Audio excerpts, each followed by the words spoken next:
Nuestra primera tarea debería ser que todos en el Perú, los mayores de 5 años, estén vacunados contra el coronavirus, porque nuestro sistema de salud está en un estado tan catastrófico que no podríamos soportar una tercera ola. Que nuestra única manera de protegernos, más que en cualquier otro país, es estar la mayor cantidad de personas vacunadas. Hoy se cumplen los primeros 100 días del gobierno del profesor Pedro Castillo y ocurren en unas circunstancias excepcionalmente complejas. El día de hoy, y tras el anuncio de que Avelino Guillén será el reemplazo de Luis Barranzuela en el ministro del Interior, y entiendo está a punto de juramentar antes de asistir con el gabinete de Mirta Vázquez al Congreso, van a tener que enfrentar juntos el voto de confianza que seguramente el Congreso le va a dar. Pero a los 100 días, yo creo que el balance general es de insatisfacción. Es decir, vamos 100 días de gobierno y la sensación es que todo esto todavía no empieza. Pese a que han ocurrido cosas importantes. Es decir, se ha avanzado en la vacunación contra el coronavirus gracias a que se ha sabido rescatar las cosas buenas que se hicieron durante la gestión de Francisco Sagasti, después de la catástrofe que nos dejó Martín Vizcarra de 0 vacunas y 0 contratos. Y cuando tendríamos que estar concentrados todos, sobre todo después de las noticias de las últimas semanas y días, de las últimas 2 semanas y sobre todo de ayer, que ya se puede vacunar a niños desde los 5 años y que esto es seguro. Es decir, nuestra primera tarea debería ser que todos en el Perú, los mayores de 5 años, estén vacunados contra el coronavirus, porque nuestro sistema de salud está en un estado tan catastrófico que no podríamos soportar una tercera ola. Que nuestra única manera de protegernos, más que en cualquier otro país, es estar la mayor cantidad de personas vacunadas. Ahora, ¿el problema cuál es? Pese a que hay méritos como este, lo que ha ocurrido, desde mi modesta opinión, es que no termina el presidente Castillo de articular el balance adecuado de lo que ha ocurrido en el Perú con su elección.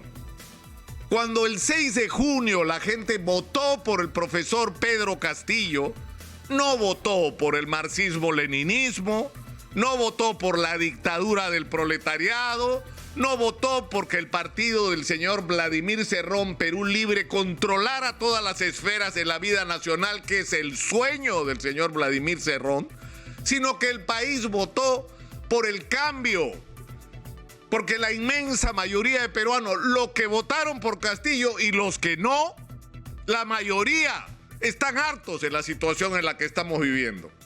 El país entero quiere que las cosas cambien, que salgamos de esta absurda paradoja que hemos estado viviendo, de ser un país que es mostrado como modelo por sus índices de crecimiento macroeconómico y donde millones de personas no tienen agua potable o viven en condiciones absolutamente miserables pegados a los cerros, donde el empleo es absolutamente precario, donde más del 70% de la población, si no trabaja hoy, no come mañana, donde no hay ningún proyecto nacional de desarrollo, donde la precariedad es la característica de la vida de la inmensa mayoría de peruanos.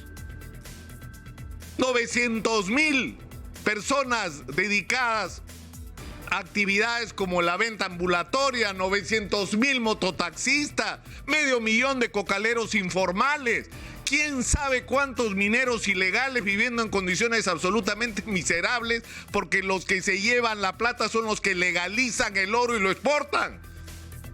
A ellos les queda el sencillo para sobrevivir. Esa es la situación de la inmensa mayoría de peruanos. Entonces la gente quiere que eso cambie. Y eso lo ha expresado en el voto por el profesor Castillo, pero la gente quiere un cambio para adelante, no un salto para atrás. Es decir, la gente no quiere, y acá creo que lo hemos resumido con una frase que expresa realmente nuestro reto. No podemos pasar a ser un país que crece y reparte mal, a ser un país donde no hay nada que repartir porque hicimos las cosas incorrectamente. Es decir, ¿cuál es el reto que tiene el presidente Pedro Castillo? El reto de producir en el Perú los cambios que se necesitan sin que esto signifique un retroceso, es decir, rescatando lo que está bien y corrigiendo todo lo que está mal. Entonces, ¿cuáles son las tareas urgentes? Primero, la pandemia. Es lo más urgente de todo, vacunar a todo el mundo y destinar la mayor cantidad de recursos para iniciar lo que será un largo proceso de reconstrucción del sistema de salud que más de 30 años de ineficiencia, abandono y irresponsabilidad han dejado en una situación catastrófica. En segundo lugar, hay que regresar de manera responsable a clases, tomando todos los cuidados, por supuesto, sin forzar a nadie a hacer nada contra su voluntad, pero no podemos permitir que nuestros chicos sigan perdiendo años de sus vidas. 2 años estamos perdiendo, porque esa es la realidad. En tercer lugar, tenemos que atender a la gente que más daño sufrió en la pandemia. La gente de las ollas, de los comedores, la gente que no tiene para comer hoy en el Perú. Hay una crisis alimentaria en este momento, que la vamos a pagar en el futuro porque hay niños anémicos y desnutridos como nunca en nuestra historia. En este momento, producto de la pandemia y de la crisis que han enfrentado sus padres, que no les pueden dar de comer adecuadamente. Y junto con eso, hay que iniciar el proceso de reactivación económica. Pero eso supone una responsabilidad del Estado y una responsabilidad de la empresa privada. Y en relación al Estado, tenemos que ser absolutamente claros en esto. Se ha desatado un debate sobre si de lo que se trata es entregarle los recursos a los municipios, a los gobiernos regionales e incluso a los propios ministerios. Una de nuestras grandes tragedias así no ha sido que haya faltado dinero, hemos multiplicado por 7 el presupuesto de la República en los últimos 25 años. O sea, por 3 veces más de lo que teníamos hace 25 años. ¿Y qué es lo que ha pasado? Que cuando no se robaron la plata, la gastaron de manera ineficiente. Un hospital hecho por obras, por impuestos en el Perú, un hospital importante, cuesta 100 millones de soles y demora 2 años. Si se hace por obra, por impuestos. Pero si se hace con los procedimientos, donde se hace el expediente técnico, 2 años, ¿no? El inicio del proceso, del concurso que normalmente está amarrado, 2 años. Y total, pasan 7 años y el hospital no está terminado y con las adendas, termina costando 2 y en algunos casos 3 veces lo que fue presupuestado. Es decir, el hospital que costaba 100 millones y demoraba 2 años, cuesta 300 y a los 7 años todavía no está acabado. Es decir, no basta con transferir los recursos, hay que transferir no solamente el control contra la corrupción, sino las capacidades técnicas para hacer los proyectos en los tiempos necesarios. Y eso significa una tremenda reforma del aparato del Estado. Demasiado personal de confianza que no sirve para nada, que están ahí de paso a ver qué se roban, porque eso es la verdad. Eso es lo que ha pasado todos estos años. Necesitamos a los mejores, a los más capacitados en los puestos de decisión clave del aparato del Estado peruano. Tenemos que profesionalizar y despolitizar el aparato del Estado peruano. Pero junto con eso, tenemos que promover la inversión privada en un momento que para nuestra fortuna el precio de nuestro principal producto de exportación está por las nubes, que es el cobre y todos los minerales. Es nuestra oportunidad. Tenemos que atraer a los inversionistas, pero para eso hay que darle confianza a los inversionistas. Hay que negociar con ellos las mejores condiciones posibles, por supuesto que sí. Siempre se pueden hacer las cosas mejor. Pero el discurso tiene que ser uno y tiene que ser claro. Y acá se introduce el debate sobre la Asamblea Constituyente. Hace años que acá en Exitosa hemos estado diciendo la Constitución del 93 es un mamarracho. Y prueba de ello es la cantidad de cambios que se le han hecho y la cantidad de cambios que habría que hacerle. Entonces es obvio que tenemos una discusión constitucional por las circunstancias en que fue convocada esa asamblea. o ese Congreso Constituyente Democrático, por las ausencias que tuvo, por la manera como se guió su construcción, sobre la base de una circunstancia y de un proyecto de largo plazo como país. Entonces hay que organizar una discusión sobre el tema constitucional, organizar una discusión de manera responsable.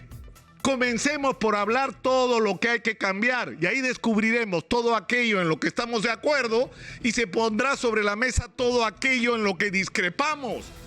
Y discutiremos cuáles son los procedimientos. Y hay gente que dice hay que hacer una asamblea constituyente. Puede ser, pero para hacer una asamblea constituyente necesitamos consenso. Necesitamos por lo menos al 75% de los peruanos de acuerdo con una propuesta de esa naturaleza, porque si no es inviable. Porque es imposible pretender hacer una vez más una constitución que signifique la imposición de una parte del país y es más de una minoría sobre el resto del país. Eso no nos puede volver a ocurrir más y tenemos que aprender la lección. Entonces, y para terminar, lo que tiene que hacer el profesor Castillo no es tan difícil, es ponerse a gobernar sobre la base de estos lineamientos, que son el mensaje no solo que la sociedad, el país y los electores han dado el 6 de junio, insisto, los que votaron por él y los que votaron por Keiko, que también quieren que las cosas cambien. Pero tiene que haber una definición clara y que esto tiene que corresponder con la gente de la que se acompaña el presidente, que tiene que ser gente que acompañe su proyecto. Este proyecto de cambiar con responsabilidad las cosas en el Perú para bien de los ciudadanos. Eso es lo que estamos esperando 100 días después. Ojalá que a partir de hoy, que el voto de confianza el día de hoy marque de una vez por todas un antes y un después en el gobierno de Pedro Castillo.